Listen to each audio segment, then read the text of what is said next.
Kanino ka kakampi? For the record, sa usapin ng West Philippine Sea, sa China o sa Philippines? Pilipinas po. Pilipinas. Ibig sabihin, susuportahan mo ang ginagawa ng ating pamahalaan. Opo. Opo. Nagkagira ang China at ang Pilipinas. I will ask you to bear arms and fight for this country, the Philippines. Are you willing to do that? Pilipino na ako eh. Siyempre dito sa Pilipinas pa. So, you're willing to fight for this country? Opo. Handa kang mamatay na Pilipino. Opo. So, ang tanong dito ng committee, ito yung mga tinatanong ko lagi. Kumpleto naman yung mga papeles mo. Bakit gusto mo maging Pilipino? Bakit gusto mo maging Filipino citizen? Marami na kami Pilipino rito. Mababait ang Pilipino. Mababait ang Pilipino. Bakit gusto mo maging Pilipino? Mabait talaga ng mga Pilipino po. At saka, ang 30 years na po ako dito sa Pilipinas po. Hindi ko tinatanong kung ilang taong ka na rito. Bakit gusto mong maging Pilipino? Kaya, yung matagal po na ko dito, yung mga kaibigan ko, mga Pilipino, mabait po. At saka, talagang gusto kami ng habang buhay, pagtirahan po dito. Gusto mo ng habang buhay sa Pilipinas? Opo, opo. Handa kang mamatay na Pilipino? Ha? Opo, hanggang patay po. Ano sa... I've been looking at your records. Ano ba gusto mo? Mag-Inglesan tayo o mag-Tagalog? Tagalog. Tagalog? Opo. Bakit marunong ka na mag-Tagalog? Lagi ko lang kausapin mga kaibigan ng Pilipino po. Dahil ganun katagal ka na sa Pilipinas? 33 years na po. 33 years. Opo. So, may pamilya ka na rito? May anak ka na rito? Meron po, dalawa po. Dalawang po? Ano? Dalawang anak ko po. Dalawa ang anak mo. Natatawa itong mga tiga-DBM eh. Dalawa ang anak mo sa Pilipinas. Saan nag-aral yung mga anak mo? Sa lalaki po sa Xavier. Ang babae. Xavier. Opo. Xavier. Dito yan sa San Juan. Opo. Yung babae po sa Ika. Ano ba yung Ika? Yung sa San Juan? Yung San Juan din po. San Juan. Sa San Juan. Kasama mo ba dito yung mga anak mo? Yung lalaki po, yung panganay. Pwede bang tumayo? Yung anak? Ayun. Ikaw ang anak. Hindi ka pa napaot pero marunong ka rin mag-Tagalog? Marunong. Let the records reflect. Can we get your name? Kunin mo yung pangalan. Pwede ka siguro maupo dito. Wala na bang upuan pa? Paalisin muna natin yung DBM. Pilipino naman itong mga DBM na to eh. Can we move a little bit to the right? Sama nyo yung nameplate nyo para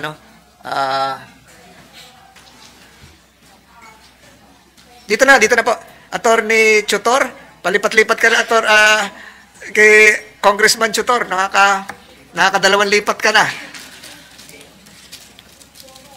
Congressman Anyela, can you move to a little bit to, dyan ka, takot sa aircon.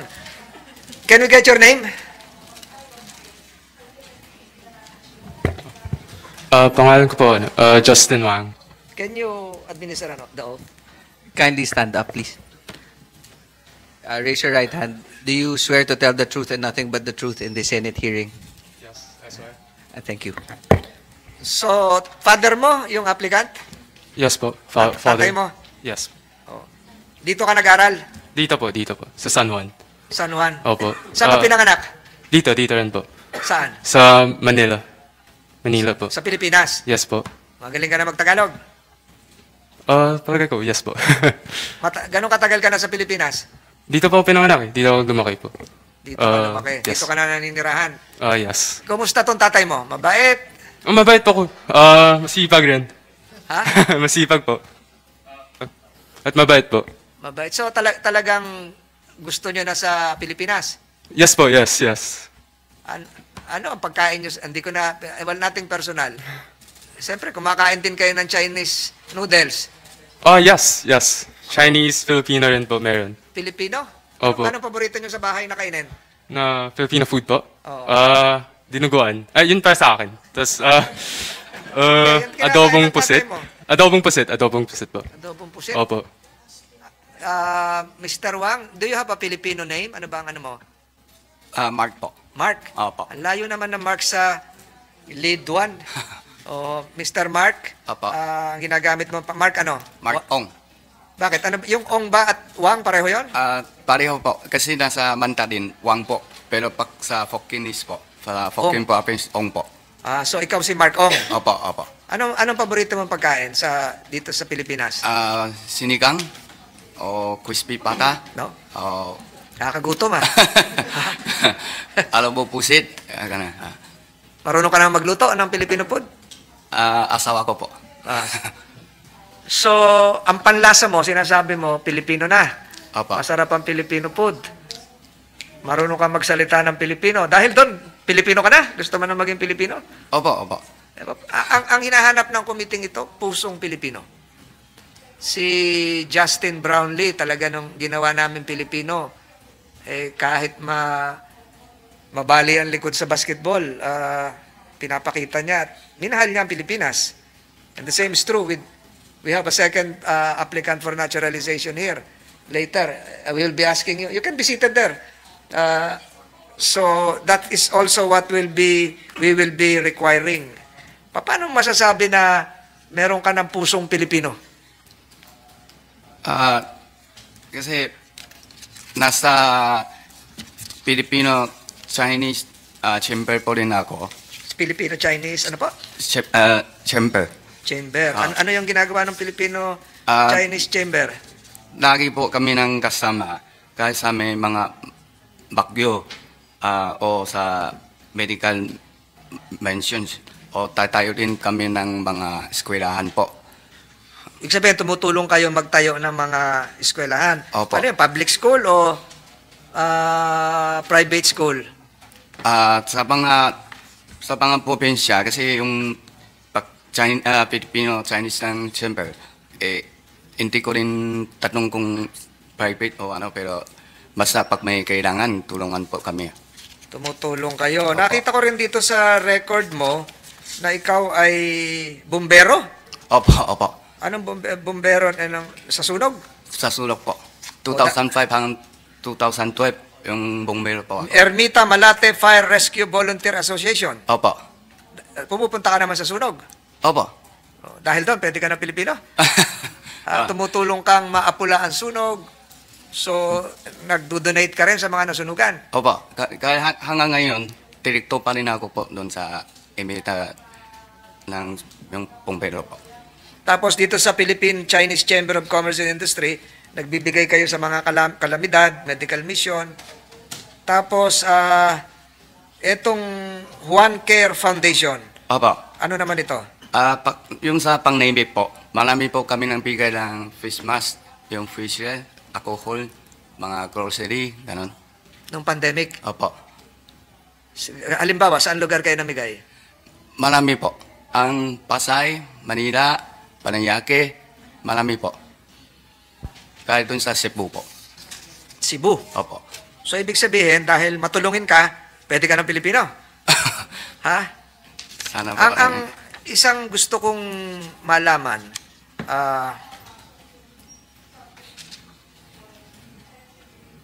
ikaw ba ay dumaan din sa hirap? Kasi ang Pilipino ay sanay sa hirap.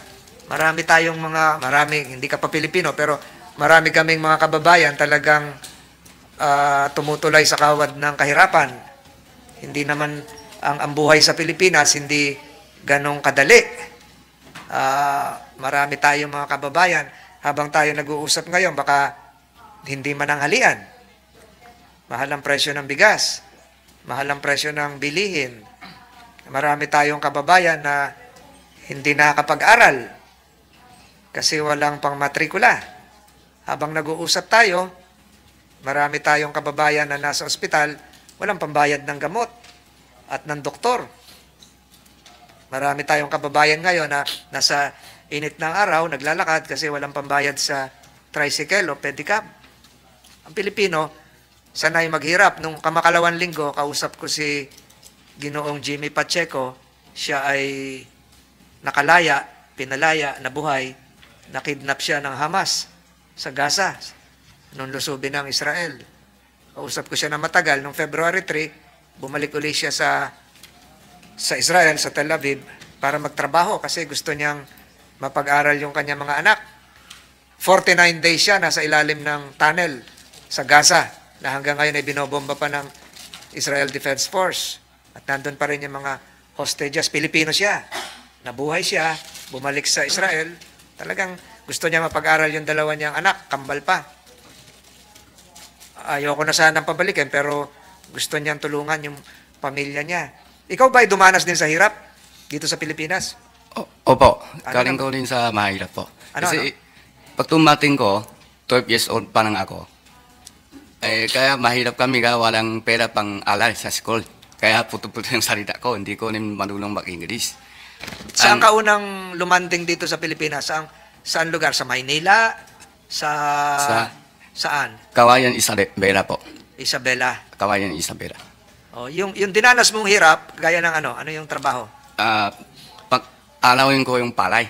Paano po? Palay. Palay? Palay. Nagbibilad ka ng palay, naglalagay ka ng palay sa sako, Hindi, nagdadala ka sa... pag alaw, pagtuyo yung palay. Pinapatuyo ang palay. Apa. Tapos nagbibilad. Saan? Sa karsada? Hindi po. Kasi yung tito ko, may rice mill siya. Rice mill. Apa. Kaya yung bata pa ako na tuyo ko na yung mga palay. Hindi naman kayo smuggler ng bigas. Nagbibilad kayo ng palay. Doon mo na, yun ang trabaho mo. So, doon mo nakita yung hirap. Pero hindi na, dinanas ng anak mo yan. Hindi na dumaan sa hirap yung mga anak mo. Siyempre, minsan kuntuhan ko yung mga story namin eh.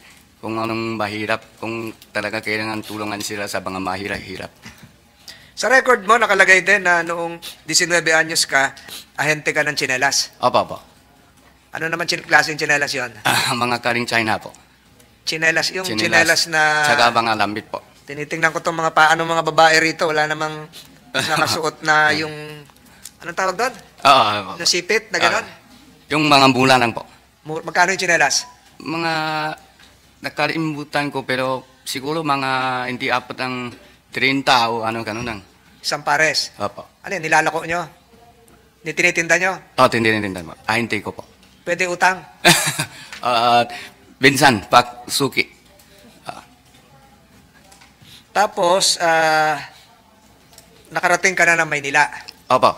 Bakit mo naman naisipan pumunta ng Maynila? Trabaho ko sa printing na t-shirt. Printing ng t-shirt. Opo. Baka sa mga kandidato yun So, nakita mo ang hirap ng Pilipino. Opo. Kasi kahit dun sa printing, ako lang isang Chinese eh. Puro Pilipino. Kaya lagi kami na kasama. Ang lumi yung printing, di ba? Mga pintura. Sama-sama kami. Alam ko po. Pag sweldo, inuman niya ng mga gin, beer. Pagsapato. Ngayon, lumalabas dito sa records na hawak ko, meron ka ng 800 na empleyado. Kasi apat ng company po kami. Mga pag-total, apot ng 1,300 po. 1,300. So, ang status mo ngayon, ano ka? Illegal alien? Resident alien? Legal po. Illegal? Hindi, legal. Legal alien ka. Legal alien ka.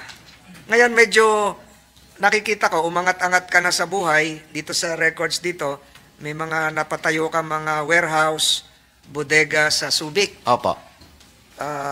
Ito po ang general manager po namin. Yung translator mo. Hindi ka pala translator, manager ka pala. Dapat nakalagay dyan, manager. Okay lang, sir, kahit na translator lang. Ayun.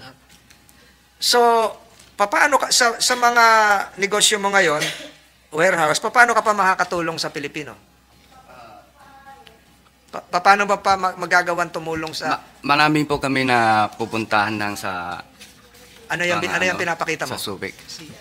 Pwede po si Ka- Kelly na... Secretary is directed to approach and retrieve the pictures. Mamaya, pakapaliwanag na nila.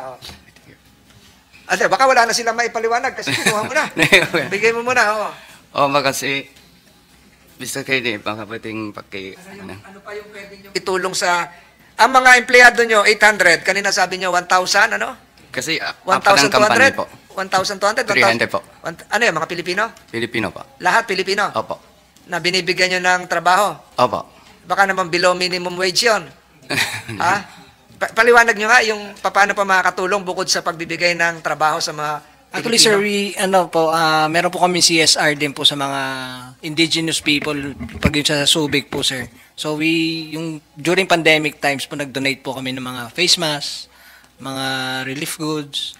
Then during the pandemic time din po, 2019, yung mga staff po namin na workers, pinag-stay po namin dun sa Subic for them to work all throughout the pandemic. Sagot po namin lahat yun. Food, shelter, salary po.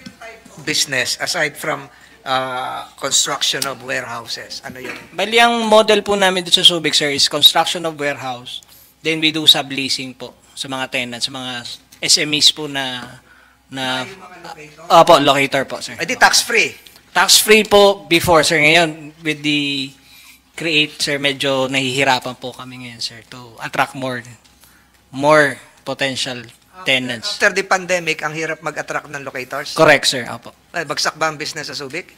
You could say that, sir, medyo po with the create. Kasi, sir, with the incentive, mahirap. What do you mean create? Yung bagong batas? Yes, sir. Opo. Sinisi mo pa kami. Hindi naman po, sir. Sinasabi ko lang po yung katotohanan po nangyayari. With, Na naglo-locate sa Subic? kukunti na po ngayon. Nabawasan po, sir. Nabawasan. Mukhang ano ka, pro-charter change Hindi naman po, sir. So nabawasan. Paano niya mamimaintain ngayon itong dami ng empleyado nyo? Sir, yung ano lang po yung sa employment po namin, tuloy-tuloy naman po ngayon, sir. Kasi construction po namin is So, tuloy-tuloy. Opo. gawa lang kayo ng gawa ng Opo, kasi warehouse. yung property, sir, 200 hectares po siya. So, So kahit continuous po. walang locator, gawa lang kayo ng gawa? Opo, sir, we are hoping na to get investors naman po na to settle in Subic din po sa Freeport. Opo. Mga records na nandito sa akin, si Mr. Wang ay dating member din ng board of directors ng isang kumpanya, Top Market Property Development, na formerly subsidiary ng AM Oreta. AM Oreta Company. Yung AM Oreta, sikat yun dito sa Metro Manila. Marami nagawa na yun doon na building. Ang mga nagawa nitong building, nitong kumpanyang ito, to name a few, ay yung Manila Peninsula. Intercontinental Hotel. Pero mukhang itong giniba na to Hilton, Samal Island Resort, etc. etc. So, hindi lang sa na-involve si Mr. Wang sa paggagawa ng warehouse, kundi yung mga resort. First class resorts ito, Samal Island Resort, Manila Peninsula, maganda yung Manila Peninsula. Maganda rin itong Hilton. So, mahaba na yung mahaba na yung karanasan nyo sa property development. Yung ba ang core competency, yung main business ba, yung project management ba to o construction? Ano ba ang Construction lang po. construction? So, yung empleyado na sinasabi mo, yung 1,800, 300 po. 1,300, kasama dito yung mga construction workers? Opo, opo. So, may construction company rin kayo Opo. Yung may 500 ng empleyado po. sa construction? Opo. So, mga engineer, mga foreman, ganon. Opo. Si manager ka sa... Ako po in charge po ako sa Subic, sir, sa Freeport. Opo. so, hindi ka SBMA. sa construction. Construction din, sir, and marketing. Engineer ka ba? Engineer? Hindi po ako engineer, sir, pero ako po sa operations po sa Freeport. Opo. Isa pang nabasa ko rito sa records ay kayo ang nagsimula ng Coffee Heritage Project. Yung mga kape sa Cordillera, Heirloom Barako Coffee Project, para matulungan ang mga tiga Cordillera at kasama pa dito ang Bangsamoro. Anong ibig sabihin nitong coffee? Natatanda niyo ba ito? Itong Coffee Opo. Heritage Project. Ano ibig sabihin? Kasi dati, nabasa kami, malaming kopi dito sa Pilipinas. Correct? Pero ngayon, puro import na. Kaya ang awa kami yung mga teka-bunto, wala sila ng pang-tadim ng mga kopi. Kaya may kawa kami isang parang association ngayon na tutulungan namin, pipigay kami ng pera para pwedeng sila tadim ng kape po. Mga tribes. Ah, So saan napupunta yung kapeng tinanim nila? Ang layo po sa bunto po. Hindi, sino ang bumibili? Sino ang... Yung may isang kasama namin po. sila bumibili. Ako lang tidikto po dun. Nakalagay dito, nakalagay dito, that you have been instrumental in providing direction and support to coffee heritage projects, research on the impacts of climate change in coffee arms and production. So, direktor ka nung grupong yon na nagtatanim ng kape para mabigyan ng trabaho yung mga nasa bundok. Opo. Sino bumibili ng kape? Yung isang Pilipino rin po. Sa direktor rin po yung ano. Saan naman binebenta yung kape? Umiinom ako ng kape ngayon. Malamig na. Meron po sila yung tintahan sa coffee shop sa may City Hall, Manila. Sa City tapi, Hall? Tapi ng City Hall. Tindahan nila kape. Opo. Doon galing sa bundok. Doon galing sa Yun ang bundok. sinusuportahan nyo. Opo. Ba't di pa kayo nagtayo ng coffee shop na marami? Na ano, di ba? Kasi Kung gusto nyo- konti pa lang ngayon. ito ang Bangsamoro Ah, sa Mindanao. Anong tulong nyo doon sa kape? yun nga. Yung nagtanim din sila ng kape. Tatanim sila. Tapos pataranin nila dito sa Manila. Kaibigan ko ang mga Bangsamoro, tatanungin ko yan kung totoo yung ginagawa nyo. Ha? Totoo naman po. Kasi may shop naman po sa tapi ng City Hall, Manila po. Tumutulong ka rin sa League of Municipalities. Nakalagay dito, kaalis lang ng opisina ni Congressman Bernos sa mga beautification, etc., etc. Alam nyo, Mr. Wang, Mr. Ong, ako po yung laging tumitindig tungkol sa problema sa West Philippine Sea. Matatanungin kita, pwede mong sagutin to o hindi sagutin. Pwedeng baliwalain mo. Kung sakaling maging Pilipino ka, at ngayon hindi pa Pilipino, pinag-uusapan pa natin, natural lang siguro na malaman mo yung pangkasulukuyang issue sa West Philippine Sea ng People's Republic of China at ng Pilipinas. Kung Pilipino ka, naging Pilipino ka na, na-naturalize ka na, kanina naglabas na naman ng statement ng China na hindi nila kikilalanin yung desisyon ng international arbitral. Ang arbitral tribunal parang isang husgado rin na pag-aari ng Philippines yung dagat na pinag-aawayan ngayon. Siguro tanungin kita, pag Pilipino ka na, saan ka kakampi doon? Yung sa posisyon ng Pilipinas o sa posisyon ng China? Hindi kailangan ko lang isip. Pilipinas po. Kasi dito talaga ako eh. Okay. Malabo ako dun sa China. Kasi mata pa wala na ako dun. Okay. Siguro yung anak mo, ganun din. Siyempre. Ha? Yes po, yes. Sige, maliwanag yon. Tanungin ko ang, maraming salamat Mr. Ong, tanungin ko ang Office of the Solicitor General. Ano yung position paper natin dito? May comment natin? Good morning, Your Honor. Thank you for inviting the Office of the Solicitor General to today's public hearing.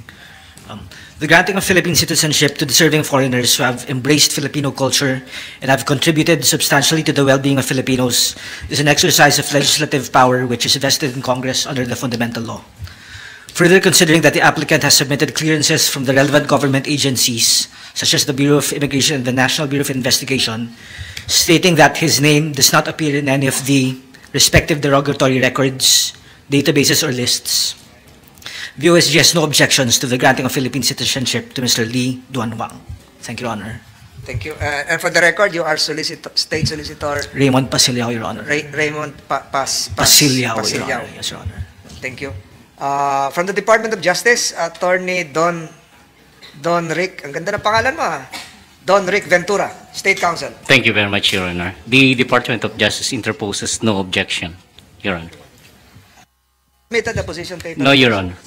No or yes? I do not know, Your Honor. I'm specifically assigned only to Coravin, but this one, previously, I was not assigned to this. Okay, But we'll have to check on that, Your yes, Honor. because it was already I'm sorry for approved that. We'll in have the to check. lower house. Yes, Your Honor. Yes. DOJ, ito pala. Ba't dito ka napasama sa ano? Magkasama kayo? Okay. Yes, Your Attorney Cuevas, Kapulong or Mr. Chair. Attorney, pasensya na, Rosario Elena? Rosario Elena Yes. Laborte Cuevas, Mr. Chair. Good morning, Mr. Chair. For the Department of Justice, we interpose no objection to the grant of Philippine citizenship to the said foreign national, as it is in accord with Section 1, Paragraph 4, Article 4 of the Constitution, wherein one of the means by which naturalization may be granted would be the legislative naturalization.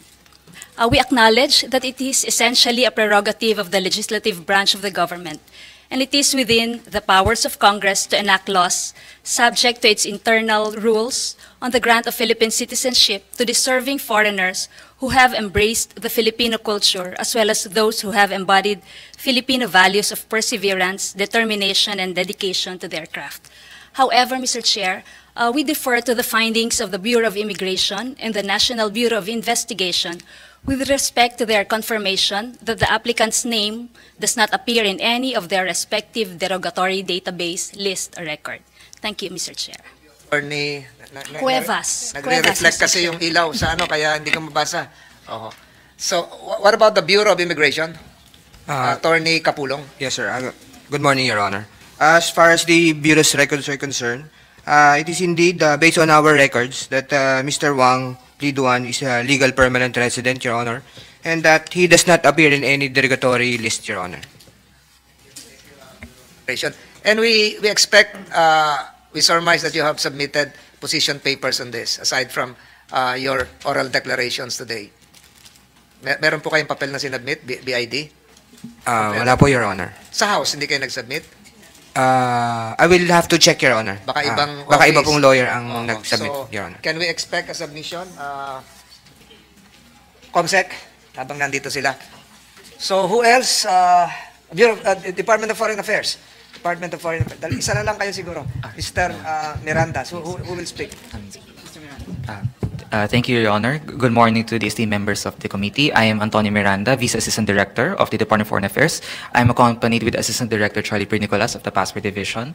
The DFA wishes to report that Mr. Lee Duan Wang has no derogatory records in our visa and passport databases, and we will officially transmit the certifications of no derogatory records check to the Secretariat as soon as possible. With this, the DFA respectfully interposes no objection to the application for naturalization of Mr. Wang. Thank you, Chair. Thank you. Matanong ko lang ang Department of Justice and or the Bureau of Immigration can likewise make a response. If in case this is approved and Mr. Wang has been using his common Filipino name of Mr. Mark Ong, pag siya ba ay naging Pilipino, ano yung magiging pangalan niya? Pwede bang mapalitan nyo na ano? O yun pa rin dati or AKA? Ano yung magiging pangalan? Mr. Lee Wang? Kasi yung sinasabi kanina, yung Wang daw ay pareho din ng Ong. Di ba? Pwede bang mapalitan nyo? Hindi ko pa binabasa yung nilalaman ng batas. Would a petition for a change of name be needed? Or pwede nang isahan na lang yon sa pag-oath niya? Ito na yung pangalan niya. Nangyari na ba yon? Na yun yung naging pangalan? Kasi kilala siya, Mr. Mark Ong. Pero yung papel sa inyo ay yung Lee Wang. So ano na pwede bang maging isa lang siyempre yung pangalan, di ba? Sa inyo bang karanasan ay nagkaroon na ng ganong pagkakataon? Kasi si Brownlee, ang gustong gamitin ng iba, Noipi. Hindi naman wala naman pangalang Noipi. So nangyari na ba 'yon o paano 'yon? Marami nakikinig ngayon.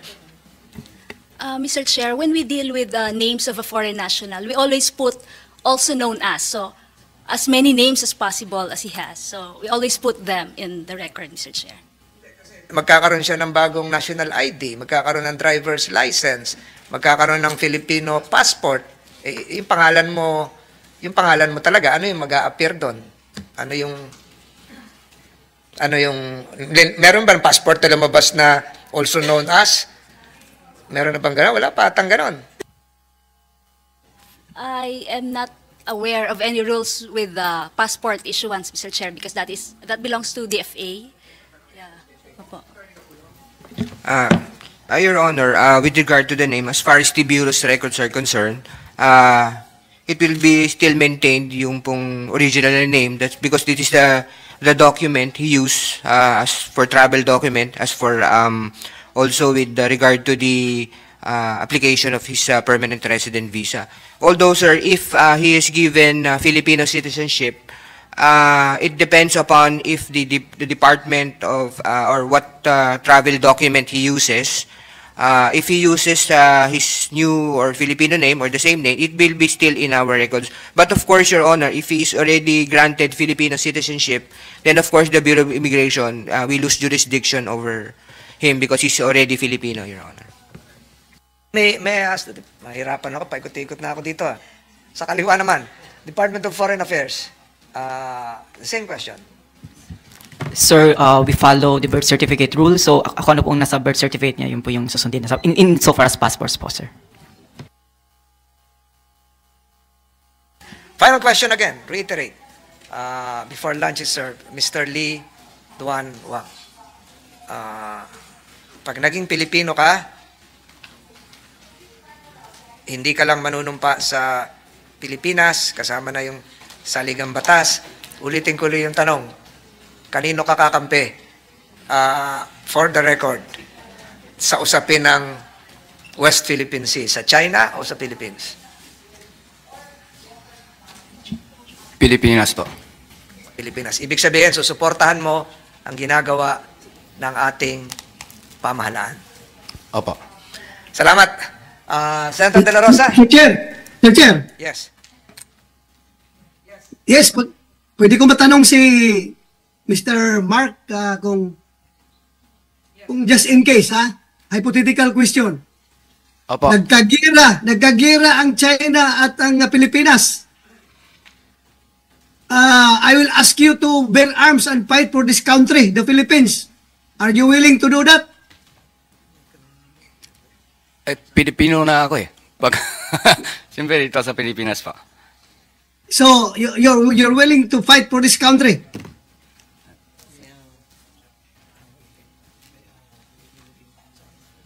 Opo. Thank you, Mr. Chair, thank you. And, Thank you po. Mr. Chair, gusto ko lang susugan yung last question mo. Yung nga, to our resource persons, just in case, gusto ni Mark na mag-assume ng Filipino name as Mark Bato. Paano natin gagawin yan? Kung gusto ni Mark na gawin yung pangalan niya, Mark Bato, Filipino name niya. Paano ba gawin yan? Mahirap yung tanong ni Senator De La Rosa. Nagpalit na ng sabihin mo na rin Mark Tol Bato. Mark Tol Bato. Sinong makakasagot? Andito ang Supreme Court, pero ayaw sumagot ng Supreme Court. Department of Justice, change of name na siguro yun, ano? He will undergo a procedure. I am not sure, Mr. Chair, because apparently his birth certificate is not from the PSA, not from the Philippines. So I don't think if we can have a change of name, because change of name would be reflected in the Philippines birth certificate, right? So, hindi ko po talaga alam. So nickname na lang yung Bato. Nickname na lang yung Bato. Pero yung nickname, hindi lumalabas sa passport yun eh. Di ba, kahit si Senator De La Rosa, wala namang Bato sa passport. Hindi lumalabas yun. Di ba, DFA? Yes, sir. Hindi po, wala pong lumalabas. Walang... It's the same, you can adopt a nickname. Payag ka na, ano? Pero pag Bato yung ginamit mo, magpapa-shave ka ng buhok? Any other questions from Senator De La Rosa? Meron pa tayo. Wala na, Mr. Chair. That's all. I would like to manifest my intention to support the application for Filipino citizenship of Mark. Bato. Hindi ko lang masabi yung full name sa Mark. Basta Mark, Mr. Chair. Mark Wang. Mr. Lee Mark Duan Wang. Yes, Mr. Chair. With the proposal coming from Senator De La Rosa and objections coming from my other colleagues, the chair is inclined to approve the petition for naturalization under the legislative mode of Mr. Lee Duan Wang. And the same is hereby considered as approved and will be submitted to the Senate plenary for its final consideration. Congratulations! Thank you po, thank you. Umani naman ito ng iba't ibang reaksyon mula sa ating mga netizens. Ayon kay Marshall Ignaco, Chinese pa rin ang loyalty niyan. Meron nga mga Pilipino na maka-Chinese na traidor sa bayan, yan pa kaya na Chinese. Pahayag naman ni Rex Tatlong Hari, give the man a chance. We hate when Filipinos abroad get unfair chance or treatment. As long as he is not doing any mistake, we cannot judge him. We love our country but we don't hate foreign citizens. At ito naman ang saloobin mula sa ating kababayan na si Marge Han Kentago. Bibili lang yan ng mga properties after magka-citizenship sa Pinas. Di na natuto tong mga Pilipino, pag may kausap kayong Chinese, 10 beses nyong pag-isipan. Mga kababayan, feel free to comment below para maglabas ng saloobin sa balitang ito.